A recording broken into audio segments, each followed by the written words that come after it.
సాకులు చెప్పకూడదు, ఎక్స్క్యూజెస్ ఇవ్వకూడదు. అన్నిటికీ ఎక్స్క్యూజెస్. నేను ఎందుకు దేవుని కోసం నిలబడలేకపోతున్నానంటే, నేను ఎందుకు ఇది దేవుని కోసం చేయలేకపోతున్నానంటే, నా బిడ్డలు ఇట్లున్నారు, నా ఉద్యోగము నాకు పర్మిషన్ ఇవ్వట్లేదు, నా ఫ్యామిలీ నాకు సహకరించట్లేదు, నాకు ఇది జరగట్లేదు అది జరగట్లేదు అని ఎక్స్క్యూజెస్ ఇస్తూ ఉంటారు.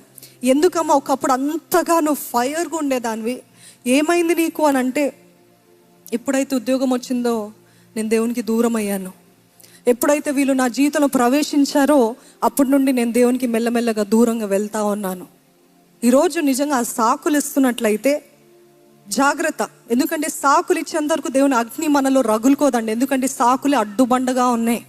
దేవుని అగ్ని దించుతున్నాడు, దిగి వస్తుంది. ఆలయంలో ప్రార్థిస్తున్నప్పుడు, ఆరాధిస్తున్నప్పుడు, సాష్టాంగ పడినప్పుడు ఆయన అగ్ని అలాగ కుమ్మరించడానికి సిద్ధంగా ఉన్నాడు. అందరిపై